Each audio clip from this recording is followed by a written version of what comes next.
During the Second Continental Congress, there's going to be an awareness, especially after the Declaration, of the leaders to go, well, you know what? We're our own country now, so we kind of got to govern ourselves. And they will create something called the Articles of Confederation.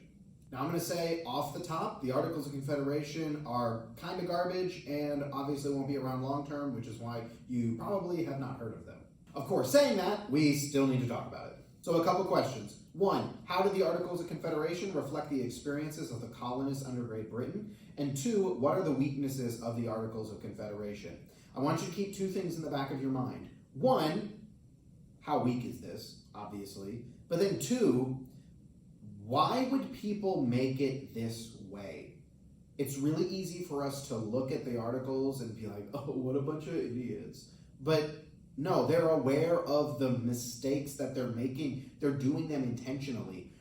What is the mindset required? What is the historical situation required to make a group of people decide to consciously make some pretty significant errors, but yet feel like they're making the right choice? So this is our first attempt at a government. And when I say government, I'm talking about at a federal or a national level. I want to talk about the term ratification. That's basically, we've created this thing, now let's make it official. And that's what ratifying something is. And so it's not going to be ratified and finalized until 1781. Keep that term around in the back of your mind because we're going to talk about the Constitution, which also takes a while to be ratified. They want to create a government at a federal level that is accomplished through voting, which, what happened to make them want that, right? Yeah, the entire dynamic of the American Revolution, no taxation without representation. We want to be represented, so you're going to see voting take hold. And they want to protect individuals from a tyrannical government, which was what they were just getting away from. So that's their mindset. We want people to be represented, and we want to prevent a tyranny from taking place because we just had no representation and we just got out of a tyranny. So let's create something that doesn't allow for that to happen. One of the ways you can prevent a tyranny from happening is don't give a lot of power to the person who's in charge, which, yeah, that's a great way to prevent a tyranny. There's also a lot of drawbacks of, well, what can you actually do then and how effective can you be if you don't have a lot of power? And I want to highlight this in the politics and power section. We are going to notice from here onward the trend of, and I'll just set this up with a question, how much power does the federal government have and how much power should it have? We're clearly seeing a setup from the founders. We don't want it to be very strong. And then I want you to take a look around 2020 right now. How much power does the federal government have? A ton. How are we going to see this trend change over time? And another one is, I think you're okay with the federal government having power. In fact, I think some of you are like, we should give the federal government more power. Maybe that's things like broader payments, like a universal basic income for everyone. Or maybe that's we want health insurance for everyone. Both of those things would be federally mandated and regulated. That's giving more power to the federal government.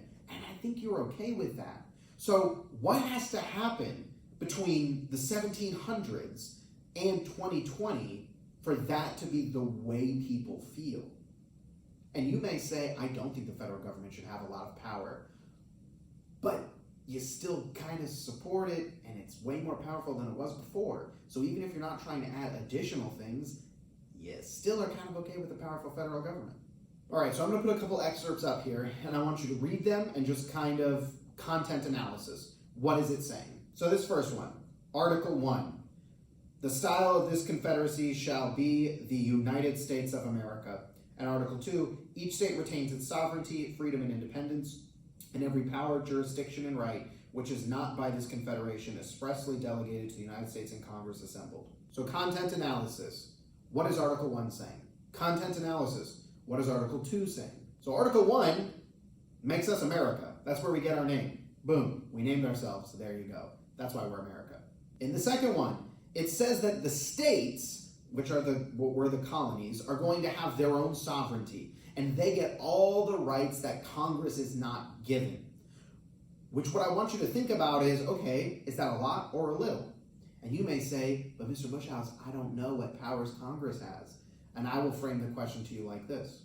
Your parents sit down with you and they say, all right, we're going to have a conversation about who's in charge of stuff.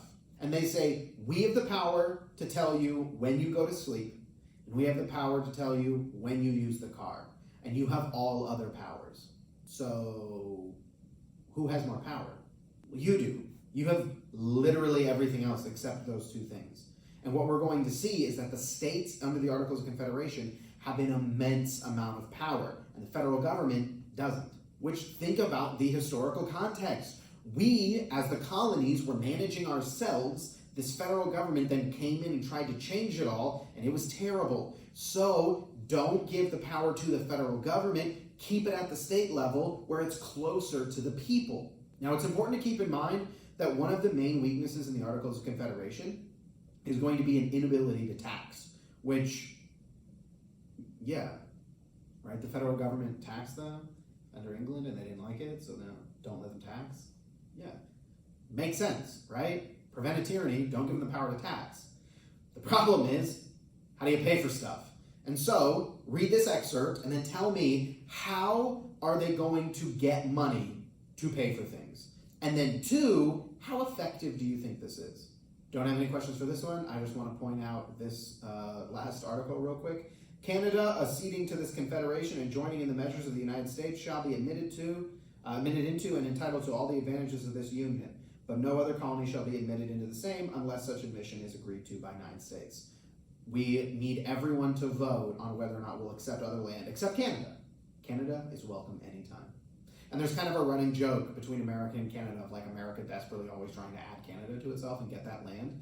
And literally in the Articles of Confederation, we're like, Canada, anytime, we're willing.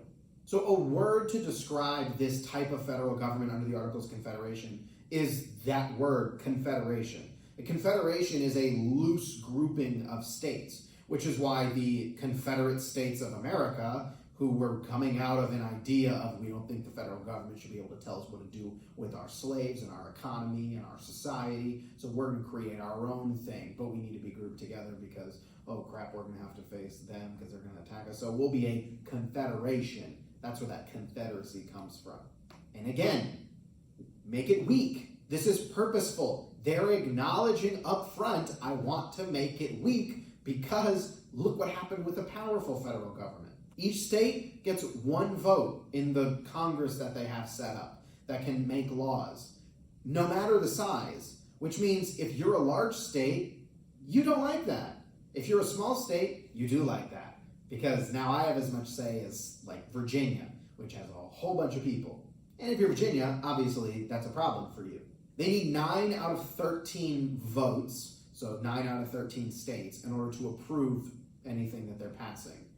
Which, do some quick math in your head. Why is 9 out of 13 a weird one for this? And 9 out of 13 is not just over 50%. It's not 51% or 50%. It's well above that. And that makes it harder to pass stuff. And then the question is, well, if it's hard to pass stuff, isn't that bad? Well, yeah, it makes it harder to pass things. But why would they create something that made it harder to pass things? And the answer is, because then you gotta get everyone agreeing for something to be passed. The weakness is, though, but what if some of those states are purposefully trying to prevent this thing that everyone else would benefit from? That's a problem. And yeah, that is a problem. These are the powers Congress has. The power to make laws, settle disputes between states, negotiate treaties, handle Indian affairs, and oversee the military. Everything else is left to the states, including taxation. That's a big problem. You need money. Now, before we get all into the weaknesses, I do want to take a second and say there are some successes of the Articles of Confederation. And mostly that deals with what to do with this new land that they've acquired by winning the American Revolution. So the Articles will protect the freedoms of individuals and the states. They purposefully created it for that. It's a lot harder for you to have a tyrant take you over than if it was a powerful federal government. So that's good for you as the individual. That's good for you as the state. The problem is at a federal level, it's weaker. But that's okay for you on an individual or state level, potentially. So there's a couple land ordinances that they are going to pass dealing with this, what they call the Northwest Territory, which is going to basically be like, well, you can see the map there, this area. The Land Ordinance of 1785 is going to divide and set up the Western land for sale. And basically what they do is they divide them into these boxes in this grid. And you can buy pieces of that, and it becomes this formal way to move people out to the West instead of just people running and trying to claim land. When they sell that land, the federal government gets to keep that money. So they have an incentive to make this go off well and to actually follow the rules because they want to make money from this. And they do set aside a portion of those funds for the creation of public schools and the funding of them. And then there's the question of, all right, how are we going to eventually get these territories into becoming new states? And that is the Northwest Ordinance. Once you hit 5,000 settlers, then you are able to create your own self-governing legislature. 60,000 and you can apply for statehood. And slavery is outlawed in the Northwest Territory. But now to the weaknesses. There is a weak national government. Again, purposefully, and that helps you at the state and individual level, but it does make it more challenging for you to do things as a federal government. There's no power to tax, which means they functionally really have no money. Again, as you saw, they can ask the states for money, but the states can just say no. And you run into a problem where you are funding a military, but you don't have money. That's a big deal. They don't have the power to enforce laws. There is no functional purpose of laws if they are not enforced. And they don't have the power to regulate trade. So they can't enforce laws and they can't regulate trade between states. Just like, I don't know, if you paid attention to any of 2016 through 2020, one of President Trump's big things was about the trade deficit and a trade war with China. That is a power of the federal government to regulate trade. You can make the argument of, well, but that regulation hurt individual people. Yes, if you give power to the federal government, that power can hurt individuals and the states.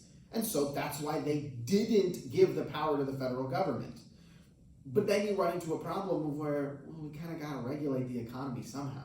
Ultimately, we see a kind of realization for the founders in the moment of Shays' Rebellion, where they go, we need to fix this.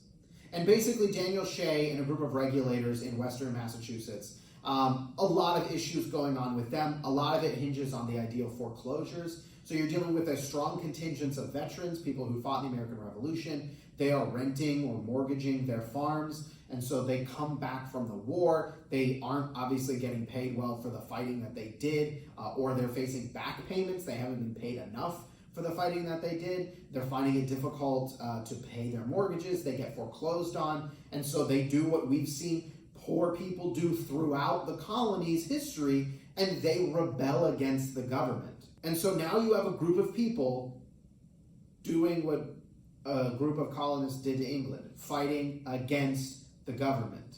And as a government, a federal government, you need to step in and stop it. But what you gonna do? How are you running an army when you can't pay for things? And so the actual United States can't deal with this crisis. It needs to be put down by the Massachusetts militia. And so here's a country that is brand new and like babying and tottering out onto the world stage, and they can't even protect themselves against a group of their own people who are mad at them. That is a terrible look. And so the founders kind of realize we need to make some changes. And they're going to ultimately end up creating the Constitution, even though they initially set out to just make a few tweaks to the Articles of Confederation.